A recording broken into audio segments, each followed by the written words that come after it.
বন্ধুরা, আশা করি সকলেই ভালো আছেন। একটি ট্রান্সফার আপডেটের খবর আপনারা হয়তো অনেকেই জেনে গেছেন। সেটি হলো Brazilian footballer Carlos Franka Mohammedan ক্লাবে জয়েন করতে চলেছেন। এখন দল বদলের সময় কোনটা খবর আর কোনটা রিউমার বোঝা অনেক সময় কঠিন হয়ে যায়, কিন্তু বিশ্বস্ত কিছু প্ল্যাটফর্ম যারা ট্রান্সফার আপডেট দেয় তারা এই নিউজটি মোটামুটি কনফার্ম করেছে। তো আমি এটাকে কনফার্ম ধরে এগিয়ে কিছু ডিটেল সংগ্রহ করলাম, সেটা আমি এই ভিডিওতে জানাচ্ছি।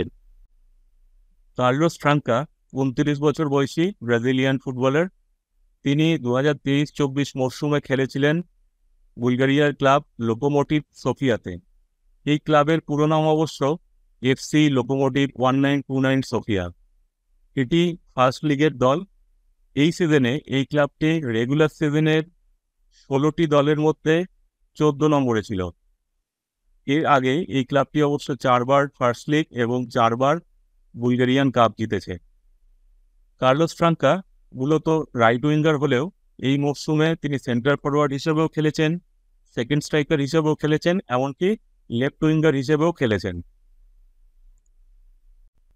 2023-24 মরশুমের কার্লোস ফ্রাঙ্কার পারফরমেন্সের কিছু ডেটা আমি সংগ্রহ করেছি এবং সেগুলি কিছু চার্টের সাহায্যে এই ভিডিওতে দেখিয়েছি। প্রথম চার্টে আমি গোলসের ডেটা দেখিয়েছি পার্সেন্টেজে। সেখানে দেখতে পাচ্ছি যে 31 ম্যাচে তিনি 4টি গোল করেছেন, অর্থাৎ পার্সেন্টেজের হিসেবে 12.9%।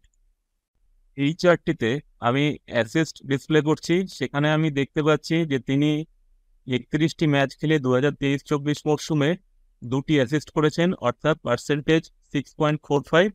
দশমিকের পরে একটি সংখ্যা দেখাচ্ছি, সেই জন্য 6.5 ডিসপ্লে করেছি। এই চার্টটিতে ইয়েলো কার্ডসের ডেটা ডিসপ্লে করেছি এবং সেখানে দেখতে পাচ্ছি 2023-24 মরশুমে 31টি ম্যাচে তিনি 12টি ইয়েলো কার্ডস দেখেছেন এবং যেটি 38.7%।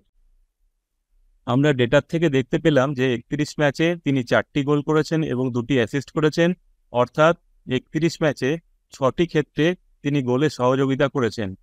তার পারফরম্যান্সের ভিত্তিতে এই মরশুমে লোকোমোটিভ সোফিয়ার অন্যতম সেরা প্লেয়ার তাকে বলা যেতে পারে। আশা করা যায় যে তিনি মোহামেডান স্পোর্টিং ক্লাবে আসবেন এবং ভারতীয় ফুটবলেও একই রকম সফল হবেন। আশা করি এই ভিডিওটি আপনাদের ভালো লেগেছে। পরবর্তী ভিডিওতে এরকমই একটি খেলার বিষয় নিয়ে আলোচনা করব। সকলে ভালো থাকবেন। ধন্যবাদ।